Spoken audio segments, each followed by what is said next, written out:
avancer. Une fois sans épreuve n'est pas une foi. Une fois sans tentation n'est pas une foi. Comment quand tu sens que tu es éprouvé, alléluia, avance. Dis-toi, je suis sur la bonne voie. Quand tu sens que tu es tenté, avance. Et dis-toi que tu es sur la bonne voie. Alléluia. Alléluia. Ce soir, nous allons parler de Gédéon. Gédéon, dans le livre de Juge chapitre 6. Alléluia. Amen. Nous allons commencer par le premier verset. Les enfants d'Israël firent ce qui déplaît à l'Éternel. Et l'Éternel les livra entre les mains de Madian pendant 7 ans. La main de Madian fut puissante contre Israël. Pour échapper à Madian, les enfants d'Israël se retirèrent dans les ravins des montagnes, dans les cavernes et sur les rochers fortifiés. Quand Israël avait semé, Madian montait avec Amalek et les fils de l'Orient et ils marchaient contre lui. Ils campaient en face de lui, détruisaient les productions du pays jusque vers Gaza et ne laissaient en Israël ni vivre, ni brebis, ni bœufs, ni ânes. Car ils montaient avec leurs troupeaux et leurs tentes. Ils arrivaient comme une multitude de sauterelles. Ils étaient innombrables, eux et leurs chameaux. Et ils venaient dans le pays pour le ravager. Israël fut malheureux à cause du Madian. Et les enfants d'Israël crièrent à l'Éternel.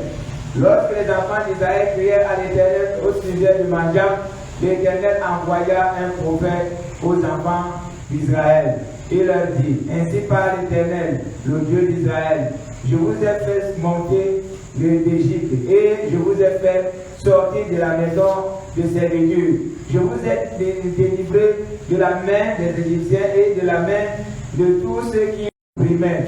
Je les ai chassés devant vous et je vous ai donné le pays. Je vous ai dit, je suis l'Éternel, votre Dieu. Vous ne craindrez point de Dieu des Amoréens dans le pays desquels vous habitez, mais vous n'avez point écouté ma voix.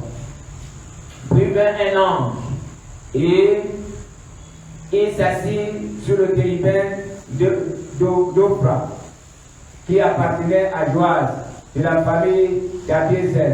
Gédéon, son fils, battait le froment au pressoir pour le mettre à l'abri de Madian.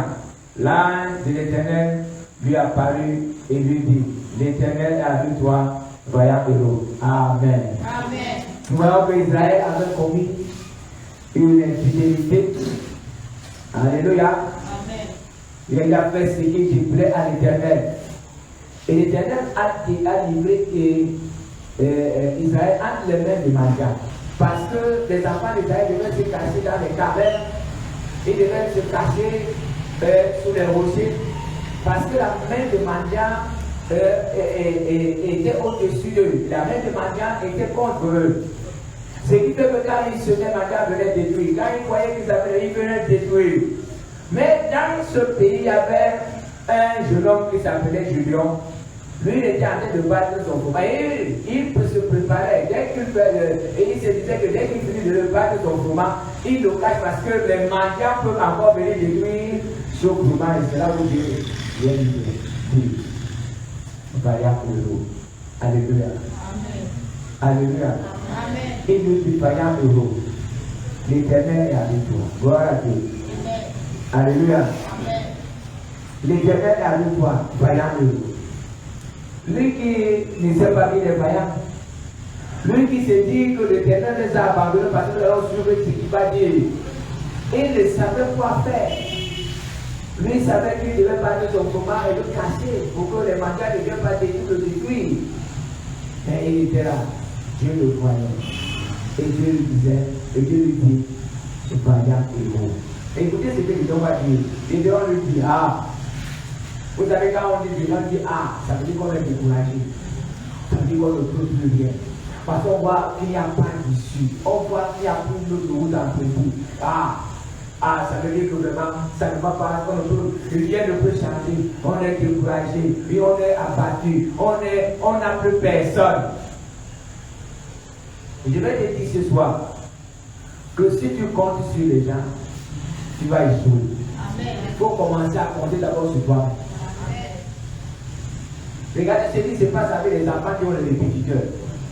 Si le répétiteur ne vient pas le soir, l'enfant est doué.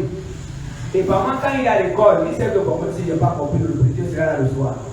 Et quand le répétiteur ne vient pas, il ne sait plus quoi faire. Peut-être que il doit le mettre le devoir. Le répétiteur n'est pas venu expliquer comment il doit faire. À l'école, il n'a rien compris. Il va appeler le répétiteur. C'est comment? S'il ne vient pas, le répétiteur va dire non, je suis malade. Et quand le répétiteur va dire je suis malade, il ne saura plus quoi faire. Peut-être que son père ne peut même pas expliquer ce qu'il ne peut même pas lui dire ce qu'il doit faire. Peut-être sa mère ne peut pas lui dire ce qu'il doit faire. Et il n'y a même pas un voisin qui peut l'aider. Et le voilà de passer, il ne sait quoi faire. Parce que demain, il va remettre le devoir au professeur. Il a compté sur le répétiteur. C'est pourquoi je dis souvent aux enfants, apprenez à vous battre. Quand vous êtes à l'école, apprenez à vous battre. Ne comptez pas sur les répétiteurs. Ne comptez pas sur les répétiteurs. Donc ici, je dois être dépassé. Il ne sait plus quoi dire.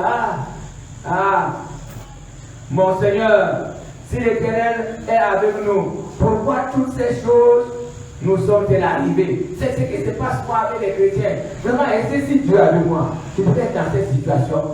Non, Dieu est avec toi. Amen. Comprends que Dieu est avec toi. Dans ta situation actuelle, Dieu est avec toi. Amen. Et Madian était en train de piller les biens des Israélites, mais Dieu voyait. Et Dieu était là. Et Dieu voyait bien. Et Dieu les regardait. Dieu attendait quelque chose de ses enfants.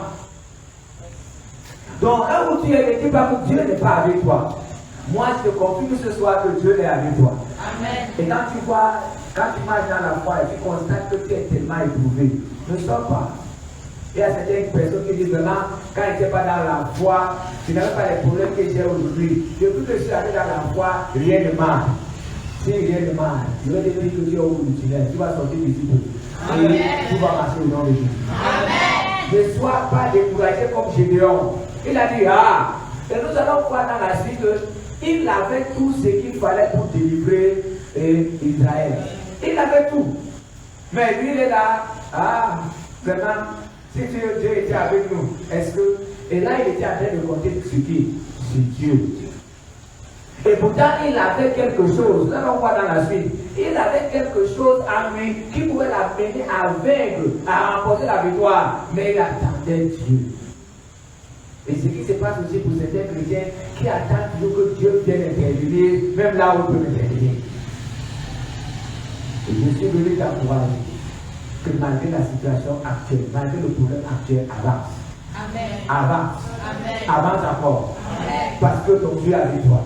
Amen. Et bien, si l'Éternel est avec nous, pourquoi toutes ces choses nous sont-elles arrivées?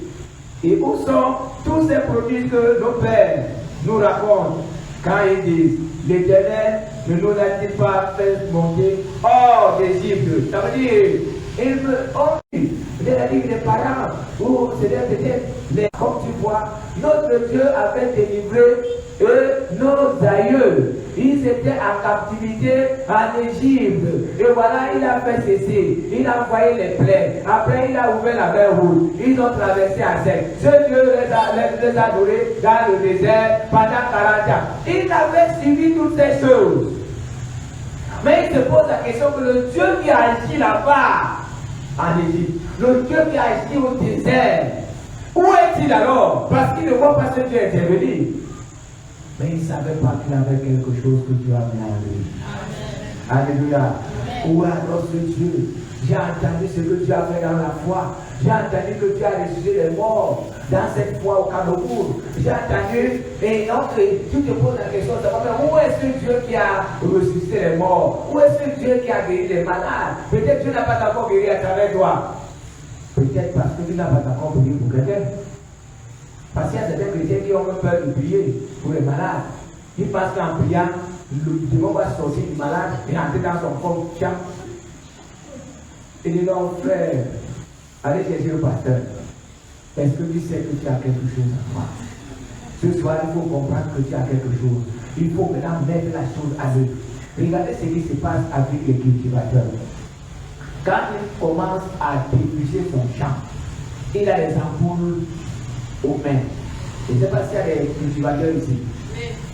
Est-ce que c'est facile de déplucher? Non. Après, il faut mettre le feu. Il doit abattre les arbres. Dès qu'il finit d'abattre les arbres, il faut mettre le feu. Il doit travailler il doit enlever les débris, il s'appelait son champ, enlever tout ce qui est sale, mettre encore le feu.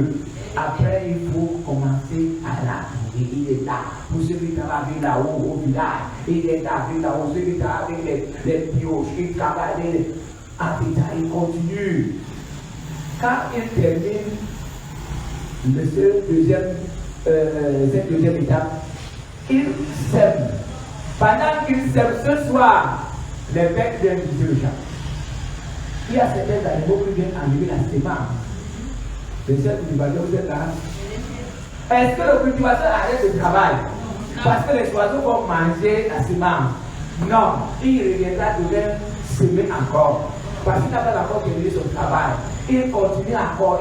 Dès qu'il finit de semer, il dit c'est du gros qui se bon, j'attends. Un jour, quand il arrive au champ, il faut que les herbes doivent pousser. Et tout ce qu'il a semé, peut-être une partie a poussé. Il faut enlever les herbes. C'est facile. Et quand cette semence pousse, et quand il vient à la récolter, avant même de récolter, il constate que les animaux ont commencé à manger ça. Si c'est le macabo, le manioc, il constate que les hérissons sont entrés, les perdrix sont entrés, et les hérissons ont mangé le manioc. Il arrête de travailler. Il va pleurer ce jour, ouais, les animaux, wow. Mais quand il vient récolter, il trouve sa part, il trouve une grande récolte. Et vraiment, il est fier. Et quand il va, il met la canne dans sa poche. Et il a encore assez pour manger avec sa famille. Amen. Un cultivateur ne vous dira jamais que les oiseaux ne veulent jamais, que les oiseaux n'ont pas visité mon champ. Non. Un cultivateur ne vous dira jamais que les insectes n'ont pas visité mon champ. Un cultivateur, c'est la même chose avec les chrétiens. Si tu es un vrai chrétien, frère, tu ne diras jamais que tu n'as pas été visité. Tu ne diras jamais que tu n'as pas été damné. Mais dans toutes ces choses, la Bible dit que nous sommes plus que vainqueurs parce que nous nous motivons. Alléluia. Nous sommes plus que vainqueurs. Pourquoi? Parce que le Dieu qui nous connaît est là avec nous. Que nous soyons au marché, que nous soyons au champ, que nous soyons à l'école, n'importe où nous sommes, le Dieu est là. Amen. Et par moment, ce Dieu attend que nous prenons des actes pour que ce Dieu se lève et que ce Dieu approuve ce que nous faisons. Gédéon a dit, mais tout ce qu'on a dit là-bas, je n'ai rien vu.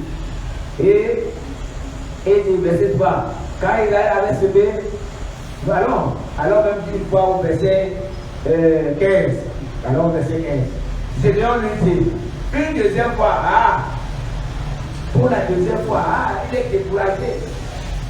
J'ai dit, frère, le découragement déjà c'est un échec.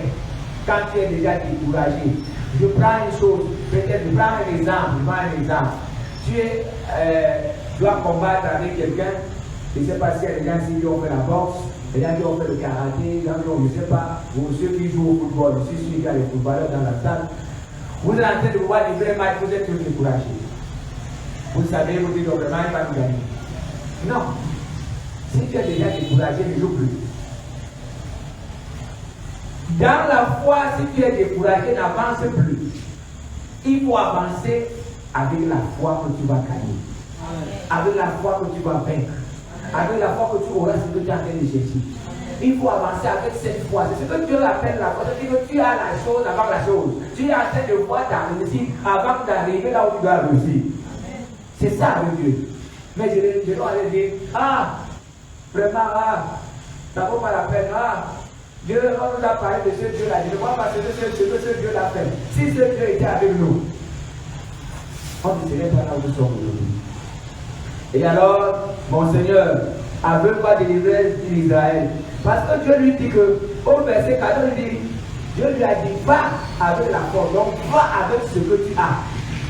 Qu'est-ce que tu as? Tu as venu ce soir le Père Jésus. Je vous ai enseigné la dernière fois que Dieu avait quoi? La parole.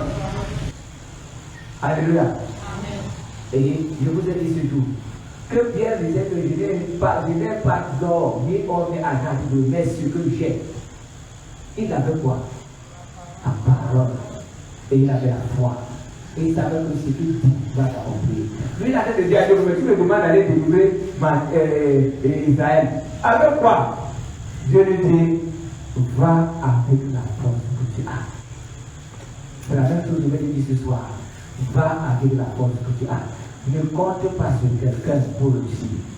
Ne compte jamais sur personne pour recevoir la guérison. Ne compte jamais sur quelqu'un pour t'enrichir. Ne compte jamais sur quelqu'un pour avancer. Avance avec ce que tu as. Pendant que tu seras en train d'avancer, Dieu sera avec toi. Nous allons voir ce que Dieu va faire avec les hommes. Même quand Dieu lui dit que va avec la force que tu as. Va avec ce que tu as. Et Seigneur, avec quoi délivrer Israël? Voici même, il commande d'abord avoir sa famille. Il dit, Seigneur, ma famille est la plus pauvre à Manassé. Il ne se voit même pas devant Dieu, mais il commence à voir la pauvreté qui terrasse sa famille. Et il dit que sa famille est la plus pauvre. Lui voit seulement la misère qui terrasse sa maison, la pauvreté. C'est ce qu'il commence à voir. Dieu est en train de voir que j'ignore quelque chose en lui. Et c'est cette chose que Dieu veut utiliser pour réussir. Il lui dit, ma famille est comment? Pauvre. C'est ce qui arrive aux chrétiens. Ah non, ma famille est pauvre. D'ailleurs, nous sommes dans une église où l'église n'est pas riche. Oh, nous sommes dans une famille, dans un quartier de pauvres. Oh, nous sommes pas le langage des chrétiens aujourd'hui. Mais le chrétien ne met pas sa confiance en Dieu en disant, je crois que Dieu a mis quelque chose à moi. Je vais d'abord utiliser ça. Nous mettons souvent ces choses-là de côté pour attendre seulement que Dieu vienne avec sa puissance pour venir bousculer les choses. Et pourtant, Dieu nous a donné cette force, cette sagesse, cette intelligence pour avancer d'abord avec ce que nous avons. Quand nous allons arriver là où notre sagesse, notre intelligence va finir, Dieu va entrer en scène. Il va entrer en scène. Voilà ce que les gens lui disent. Si j'ai trouvé grâce à Dieu, Dieu a dit, d'abord verset 16. L'Éternel lui dit, mais je serai avec lui, avec toi. Donc même si tu ne crois pas que tu as quelque chose, moi Dieu, je serai avec toi. Alléluia. Crois au moins que si tu n'as rien, parce que moi j'ai envie de voir ce que tu as. Mais crois au moins que bon, si tu ne crois pas ce que tu as, mais moi, Dieu, je serai avec toi. Va, Seigneur. Au verset, on peut aller plus loin. On va au verset 19. Gédéon entra, prépara un chevaux parce qu'il a demandé à l'Angleterre, et puis avec un effort de farine, des pains sans levain. Il mit la chair dans un panier et le jus dans un pot. Et le premier apporta sur le tribun et les présenta. L'ange de Dieu lui dit, prends la chair et les pains sans levain, pose-les sur le rocher. Alléluia. Il a terminé maintenant. Il a donné la nourriture à l'ange de Dieu. Et après, quand il a constaté que c'est l'ange qui dit, je suis mort. Il a dit, il dit, c'est fini pour moi. Je me rends voyant que, verset 22, c'était l'ange de l'Éternel dit, malheur à moi, Seigneur éternel, car j'ai vu l'ange de l'Éternel face à face. Et regardez, il ne voit plus la pauvreté de la famille. Il ne voit plus qu'il n'a rien. Et là, il a été dit que malheur à lui. Ça veut dire que c'est fini. Comme il a fait l'ange, il a mort dans le prêtre. Et pourtant, Dieu a été envoyé en mission. Va. Dieu a de la peine à nous conduire ces états. Parce que nous ne parvenons pas à utiliser ce que Dieu nous a donné. Nous ne parvenons pas. Nous voyons toujours que nous n'avons rien. Nous n'avons rien et Dieu n'est pas avec nous. Nous n'avons rien et Dieu n'est pas avec nous. Nous n'avons rien et Dieu n'est pas avec nous. Ce qui fait, c'est ce qui met aussi les enfants de Dieu dans les soucis. Vous les trouvez à la maison. Vous ne pouvez pas trouver ces enfants qui viennent adorer à la maison en train de le lever. Non, la main à la joue. Quand on est couché, on regarde le plafond. On ne sait pas comment faire. On se pose la question. Et demain matin, on va faire comment? Va avec la force que tu as. Va avec ce que tu as. Commence d'abord avec ce que tu as. Ne compte pas sur quelqu'un. Compte sur ce que Dieu t'a donné. Compte sur ce que Dieu t'a donné. Et avance avec.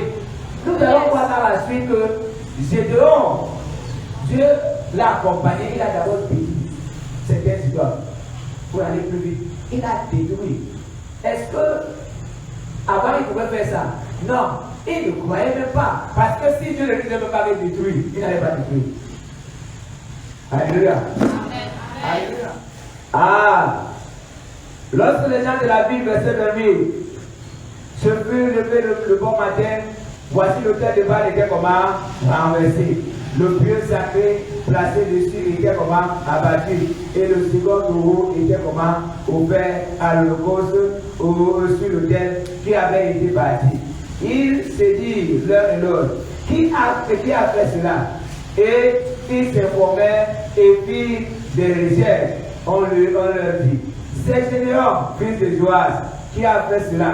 Alors les gens de la ville dirent à Joas, fais sortir ton fils et qu'il meure, car il a renversé l'autel de Baal et abattu les pieux sacrés qui étaient dessus. Joas répondit à tous ceux qui se présentèrent à lui.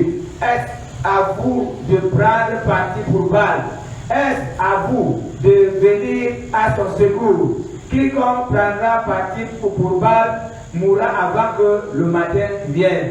Et si Baal est un Dieu, qu'il plaide lui-même. Alléluia, ça cause. Puisqu'on a renversé son autel. En ce jour, l'on donna à Gédéon le nom de Jérubbal, en disant que Baal plaide contre lui, puisqu'il a renversé son autel. Tout mangea, Amalek et les filles d'Oriam se rassemblèrent, ils passèrent le Jourdain et campèrent dans la vallée de Jezreel. Gédéon fut revenu de l'esprit de l'Éternel et sonna la trompette et à Jézreel fut convoqué pour marcher à sa suite. Il envoya des messagers dans tout Manassé qui fut aussi convoqué pour marcher à sa suite. Il envoya des messagers dans Azer, dans Zabulon et dans Nephtali qui montèrent à leur rencontre. Gédéon dit à Dieu, si tu veux délivrer Israël par ma main, la complication commence. Maintenant, il demande encore à Dieu les signes. Et pourtant, Dieu lui a dit, va. C'est ce qui nous arrive parfois. Oh Seigneur, si tu as vu moi, montre-moi ici. Dieu t'a déjà dit, va. Et nous allons voir dans la suite que Gédéon est allé. Et Gédéon a remporté la victoire avec la force qu'il avait.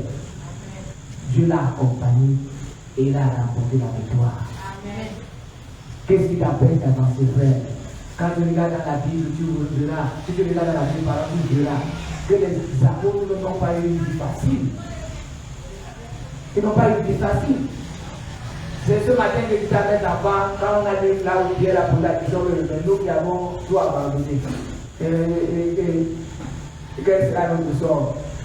Je dis, vous qui avez marché avec moi, vous serez sur 12 trônes. Et il y en a qui disaient que maintenant, il n'a pas dit que le 12 trônes là, à dehors de Judas. Il était 12. Mais c'est Judas qui l'a rempli. Les choses de Dieu sont insondables. Il a dit, Judas était là, il dit que vous serez sur 12 trônes. Donc, Dieu est Dieu. Ne sois pas découragé, ne sois pas découragé. Même si les temps sont difficiles, même si les larmes pour le yeux, que les yeux doivent nous fixer des yeux vers le devant, vers avance. Amen. Et après, quand tu verras tes efforts, il y sera de là. Alléluia. Amen. Alléluia. Avance seulement. Tu as quelque chose en toi.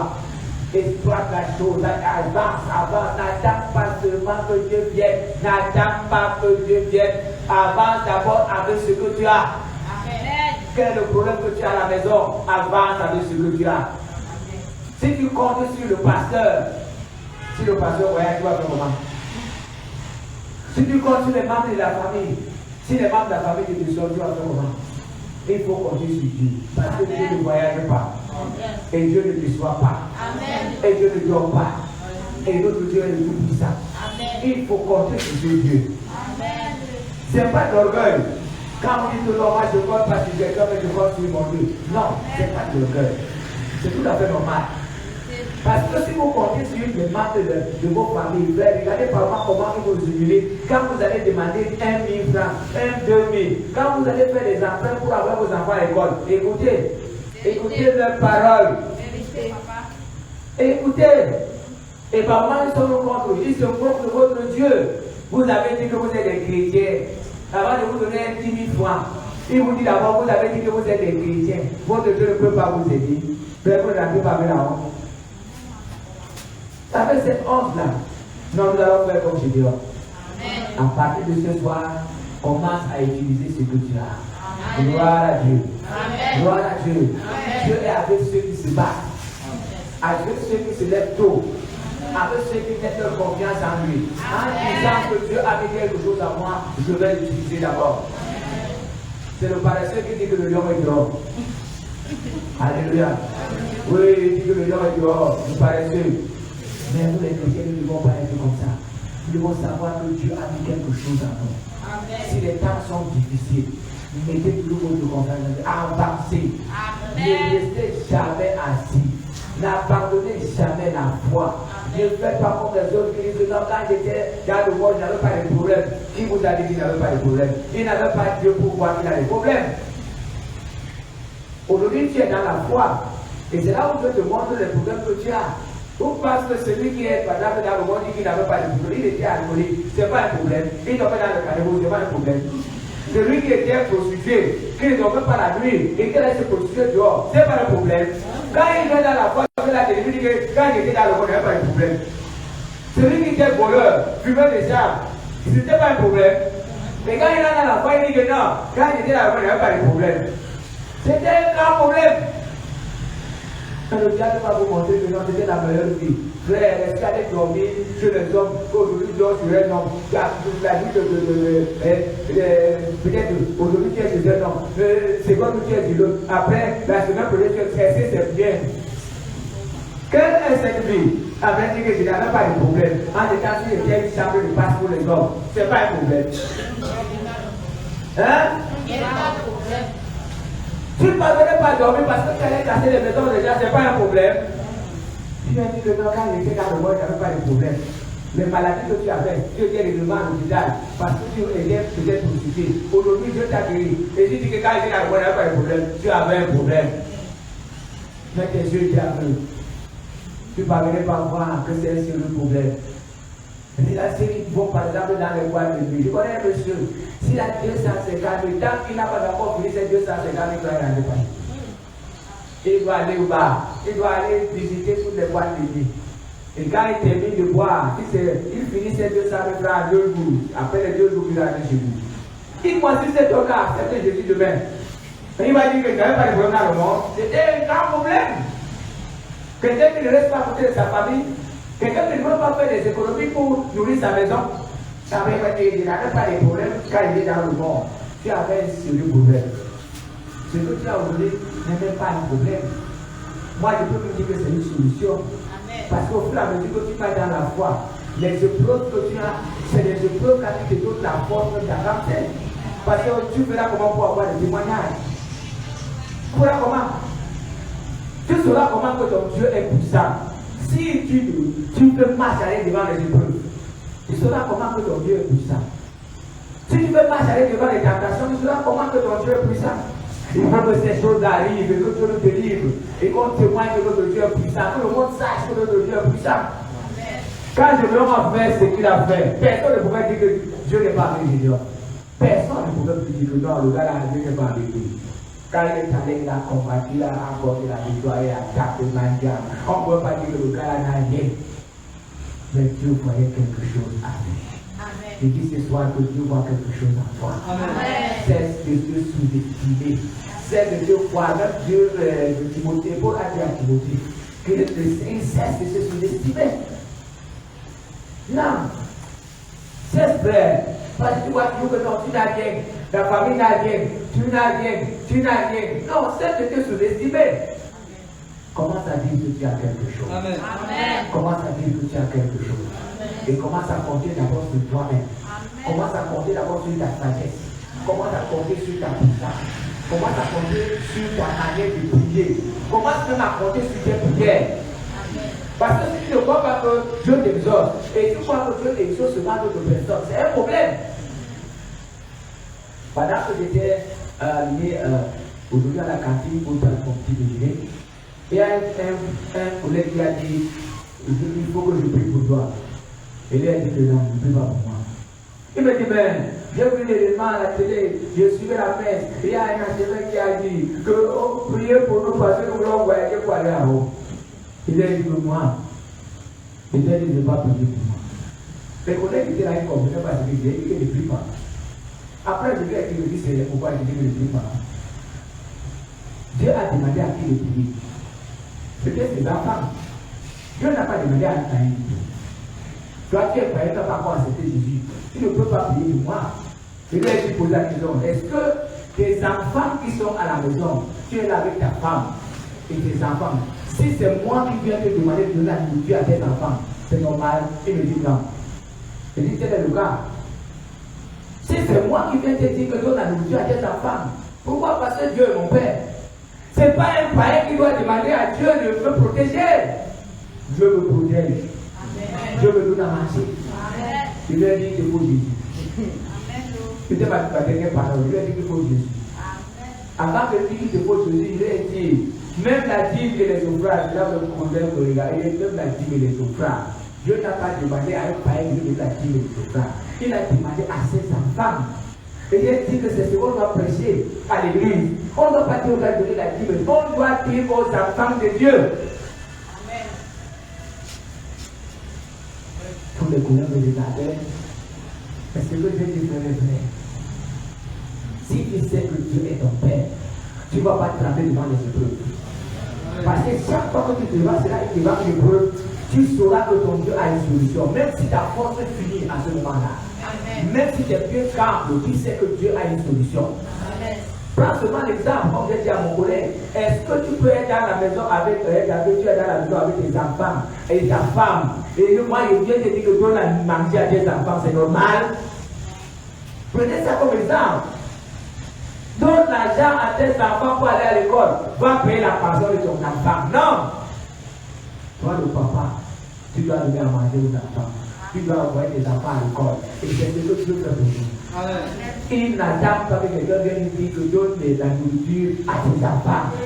Il a dit dans sa parole que ni Dieu sait que nous en avons besoin. Il dit cherchez premièrement quoi? Le royaume de Dieu et sa justice.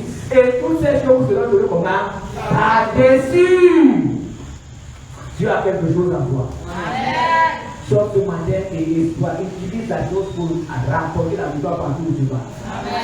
Comme Gédéon, ne dis plus ne sois plus découragé. Parce que quand tu es découragé, tu es déjà gagné. Tu es gagné d'office. Quand tu es découragé, même quand tu sors le matin, tu sais que tu vas échouer pendant la journée, tu vas échouer. Mais quand tu sors, tu sais que tu te dis que tu vas réussir. Que tu vas rentrer avec une bonne nouvelle.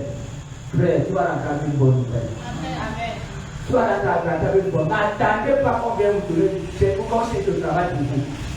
Et je disais à mon enfant que moi je voudrais que tu aies ton travail sans passer par elle. Parce que moi, là où je suis, personne ne peut se glorifier qui va trouver le travail. Personne. Quand je suis sorti de l'école, je vais dire que quand j'ai arrêté l'école parce qu'il y avait une personne pour payer ma pension, je me suis levé un matin avec plusieurs demandes d'emploi sans nom de l'entreprise. Quand j'arrivais quelque part, je vois le nom de l'entreprise, je mets le nom de l'entreprise de dépôt. Et c'est comme ça que je marchais. Ils avaient à peine 23 ans. J'étais dans une maison où il n'y avait pas de travail, pas de diplôme. Mais Dieu m'a accordé la grâce, j'ai eu un diplôme dans cette maison. Tout le monde le matin était assis comme ça. On attendait le soir que la nourrice rentre avec un peu de poisson, elle prépare et on mangeait une fois par jour. Quand il y a le nourrice, c'est une fois. Alors je me suis levé, j'ai commencé à déposer les dossiers. Et Dieu m'a aidé, je suis arrivé quelque part. J'ai trouvé qu'on avait besoin d'une personne comme moi. Je suis resté là de 9h à 12h pour accorder la personne. Et quand la personne prend sa pause, elle a fait de vouloir sortir parce que l'agent de sécurité m'a dit que non, tu vas voir tel monsieur. Mais il doit sortir à 12h. À 12h, je lui dis que je suis venu chercher le travail et il me dit qu'il va faire, je prends ma pause. Il m'a fait à la maison. Il a fait 2 heures. Il est venu. Il allait de 9h à 12h. De 12h à 14h. Je suis en train d'attendre. Et quand il revient, il demande à l'agent de sécurité de me conduire dans un bureau. Et on a pris mon dossier. On m'a passé au test. J'avais faim. J'avais soif. Qui pouvait me donner à manger, qui pouvait me donner à boire. J'attendais que le soir, je rentre à la maison, si la nourrice prépare à manger, et je profite aussi, je mange comme tout le monde. Je vais faire le test. Et il a constaté que c'est un bon technicien. Il m'a mis sur le blanc. Quand Dieu dit qu'il avait mon frère, c'était ma première fois d'utiliser ce que vous avez appelé au lieu additionnel, c'est-à-dire. Et pendant que je suis devant le blanc, il voit le directeur technique. Il voit que j'ai bien travaillé, j'ai une bonne note. Et il me pose des questions. Et je vais calculer avec la dissonneuse. Je n'avais jamais utilisé ça, frère. À l'école, on n'utilisait pas ces choses-là. On travaillait avec notre cerveau. Tout ce qu'on avait comme calcul, c'était avec notre cerveau. Pas la dissonneuse. Je ne savais même pas comment on utilisait. Je voyais 1, 2, 3, 4, je vois la multiplication, je vois plusieurs fois. Je ne savais pas comment utiliser. Et mon doigt est passé comme ça. Les chiffres sont sautés sur l'écran. Je ne savais même plus comment il passait. Alors je me suis mis à transpirer. Et il m'a posé la question. La frousse. J'avais fait 4 ans dans un établissement. Je connaissais bien le nom du directeur général. Il m'a demandé le nom du directeur général, j'ai oublié. À cause de la peur. Parce que je voyais que Dieu a dû m'échouer. Je n'ai pas pu calculer, j'ai fait des calculs et j'ai préparé par les bords, je vois que j'ai échoué. Et il m'a regardé, il m'a aimé. Il m'a dit ça va aller. Parce qu'il a constaté que j'avais tremblé. Et il a constaté que sans doute c'est la cause. J'ai peur. J'étais jeune, j'avais à peine de 3 ans. Il m'a donné sa carte de visite, il m'a dit, viens me voir. Parce qu'il voyait ce que j'ai fait à l'église. Il voyait que non, j'ai bien travaillé, il a fait les autres avec tout ce que j'ai fait. Quand je reviens ce jour, je trouve que les bandits ont cassé les voitures, ils ont volé dans l'entreprise, ils ont volé beaucoup de choses, ils sont pas. Il me dit, les gens, quand je suis à l'église, et puis là, tout ça, je marche à pied. Je fais environ 3 ou 4 ou 5 km à pied pour arriver là-bas. Je n'avais pas la jambe encore. Et je vais rentrer encore à pied. Et quand je suis revenu, là, je suis plus passé au test. Il m'a appelé quelqu'un, il a dit, viens dans mon bureau. Quand la police est arrivée, il a dit, prends ce technicien, tu vas travailler avec lui. Dieu est de ceux qui se battent. Amen. Alléluia. Amen. Ne cherche pas combien de donner, te dit qu'il y a du travail quelque part. Cherche, tu vas trouver. Amen. Parce que si quelqu'un vient te dire qu'il a trouvé du travail, il ne peut pas parler pour devant lui. Tu vas te dire que tu es ce que tu es à cause de moi, tu vas parler. Mais si c'est Dieu qui te dit que tu es ce que tu es à cause de moi, tu vas sourire parce que c'est ton Père. Amen. Alléluia. Amen. Alléluia. Cessez de compter sur les gens qui doivent vous donner du travail. Cessez de compter sur les gens qui doivent vous aider. Cessez de compter sur les gens qui doivent vous pousser. Non. Dieu a mis quelque chose en vous. Amen. Avancez. Même dans les lieux de service avancés. Dans les établissements avancés, les enfants, ne cherchez plus les visiteurs. Dieu vous a donné un cerveau. Amen. Battez-vous. Amen. Battez-vous. La Bible dit que celui qui cherche trouve. Tu as quelque chose en toi. Cette année, ne cherche pas les visiteurs. Bats-toi. Amen. Bats-toi. Cessez de compter sur les gens au marché. Non. Non. Bats-toi avec ce que tu as. Si aujourd'hui tu ne pars avec ce que Dieu t'a donné, les portes vont s'ouvrir. Parce que là où tu vas passer, Dieu va ouvrir les portes. Là où tu vas passer, Dieu va ouvrir les portes. Là où tu vas passer, Dieu va ouvrir les portes. Et tu marcheras de victoire en victoire. Je ne dis pas que tu ne seras pas éprouvé. Tu seras éprouvé. Mais, alléluia, ces épreuves t'aideront à avancer, à avoir un témoignage. Alléluia. Et tu verras que ton Dieu est avec toi. Tu verras que ton Dieu marche avec toi. Tu verras que ton Dieu fait des grandes choses avec toi. Cesse de regarder les autres. Cesse de regarder ceux qui avancent. Parce que tu dois avancer. Amen. Cesse de regarder que tel est devenu ceci. Toi, tu dois devenir aussi quelqu'un.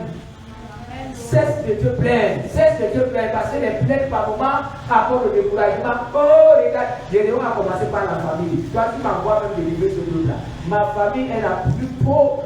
Il n'a même pas dit que pauvre. La plus, donc la dernière famille du pays. Ma famille est la plus pauvre. Donc ça veut dire que lui-même pour se voir seulement pauvre. Non, frère. Marchons la tête haute. Cessons de baisser les têtes. Si oui, en priant, nous pouvons baisser les têtes. Nous devons baisser nos têtes. Mais marchons la tête haute, sachant que nous avons quelque chose en nous. C'est lui qui dit ce soir qu'il n'a rien, qui vient nous voir. Tu as quelque chose en toi. Si Dieu regarde, tu regardes ce soir, il verra qu'il y a quelque chose. Et tu es appelé à vaincre. Tu es appelé à réussir. Tu n'es pas appelé à échouer. Tu es appelé à vaincre. Tu es appelé à réussir. Tu n'es pas appelé à échouer. Mets ça dans ta tête. Tu n'es pas venu accompagner les gens sur la terre. Vraiment, nous sommes venus ici à accompagner les autres. Mais tu n'es pas venu accompagner les gens. Amen. Tu dis, mais en pratique, ce que tu dis ce soir. D'autres personnes diront qu'ils sont venus t'accompagner. D'autres diront que nous sommes venus l'accompagner. D'autres diront que nous sommes venus l'accompagner. Cesse de regarder les autres en disant que pourquoi ils réussissent et toi tu échoues. Tu n'échoues pas. Ton temps n'est pas encore arrivé. Amen. Alléluia. Oh yes. Tu es quelqu'un qui attend le succès. Amen. Tu es quelqu'un qui attend la réussite. Amen. Quand tu sais que tu vas réussir, tu vas dire que tu as échoué. Donc ne dis jamais que tu as échoué. Dis que tu as réussi. Tu es quelqu'un qui attend. C'est comme tu m'as dit, nous avons voulu donner un conflit. Le Dieu disait à sa femme, il dit à la femme que tu n'es pas stérile, mais tu es une femme qui attend un enfant. Alléluia. Amen. Oui, tu n'es pas pauvre, tu es un homme qui attend la richesse. Amen. Tu n'es pas stérile, tu es une femme qui attend un enfant. Amen. Tu n'es pas malade, tu es une personne qui attend la guérison. Est-ce qu'on peut dire Amen? Amen. Tu attends et tu attends. C'est pourquoi ne te décourage pas. Amen. Alléluia. Amen. Quand j'étais au village, pas mal les hommes venaient en congé. Et quand ils venaient en congé, on faisait des gros coqs pour eux. Et nous, on était tristes parce qu'on disait que nous sommes au village et on ne tue pas les coqs pour nous. Et quand on savait que l'homme va arriver aujourd'hui, on parlait la maison, on agrandiait sa chambre, on tirait le corps et on préparait la porte pour Dieu. Quand on va aller, il m'a dit, on le regarde seulement. On attendait comme un prince. Donc je vous dis ce soir, vous êtes en train d'attendre quelque chose. Amen. Vous êtes en train d'attendre quelque chose. Amen. Est-ce que tu peux dire Amen? Amen. Tu es en train d'attendre quelque chose. Je ne dis pas que tu as échoué. Tu es en train d'attendre quelque chose. Amen. Dieu est avec toi. Amen. Que le Seigneur te bénisse. Amen. Que le Seigneur te bénisse. Amen. Rentre content ce soir. Et dis-moi, je suis en train d'attendre quelque chose. Amen. Je ne suis pas appelé à échouer. Je dois réussir. Je suis en train d'attendre quelque chose. Je dirais, tu dis, je suis en train d'attendre mon diplôme. Je suis en train d'attendre. Celui qui est en train de chômer, il doit dire, celui qui est en train d'attendre le travail. Je ne suis pas chômeur, mais je suis un homme qui attend le travail. Alléluia. Je suis un jeune qui attend un travail. Je suis un homme qui attend. Je suis une femme qui attend. Que le Seigneur vous bénisse. Amen. Que le Seigneur vous bénisse. Baissez la tête pour prier le Seigneur. Que chacun rentre avec cette idée qu'il est en train d'attendre quelque chose. Il ne manque pas la chose, mais il est en train d'attendre cela. Je ne sais pas si tu te fais pleurer. Dis à Dieu, je suis en train d'attendre. Je suis en train d'attendre. Je suis en train d'attendre. Et tu sais que la chose va arriver dans tes jours. Nous prions le Seigneur. Mon Dieu, je prie au nom de Jésus. Et dans ta main, Seigneur Dieu. Oh Seigneur, nous avons manqué cette fois. Oh Dieu, par moment, nous avons dit que tu nous as abandonnés. Nous avons dit, ah, comme Gédéon. Nous avons pleuré. Nous avons gêné. Nous avons oublié, Seigneur, que tu es avec nous. Gédéon ne savait pas que tu étais avec nous. Seigneur, il ne savait même pas qu'il y avait quelque chose qu'il devait utiliser. Il devait utiliser pour réussir. Oh Seigneur Dieu. Mais quand il a envoyé, il a commencé par détruire les idoles. Il a détruit les dieux. Oh Dieu, tout prie ça. Personne ne pouvait le saisir. Quand il a pris les 10 hommes, il a accompli ce que tu lui as dit, Seigneur. Et quand il s'est levé, il a remporté la victoire sur les mannequins. Seigneur, que tu es puissant. Nous sommes ceux qui attendent. Nous n'avons pas échoué. Nous ne sommes pas dans le manquement. Mais nous attendons, Seigneur, quelque chose. Nous attendons le succès. Nous attendons la guérison. Nous attendons la réussite. C'est pourquoi ce soir, notre Dieu, nous voulons rentrer avec cette foi que nous sommes ceux qui attendent, pas ceux qui ont échoué. Nous sommes ceux qui attendent, pas ceux qui ont fait le passer dans sur la terre pour accompagner les autres. Nous attendons parce que nous savons que notre Dieu, d'ici peu, la situation va changer. Nos regards sont figés sur toi et nous comptons sur toi seul. Merci Seigneur pour tes bienfaits, parce que tu es le Dieu qui ne change pas. Que ton nom soit béni, Seigneur. Au nom de Jésus, Père, je prie. Amen. Alléluia.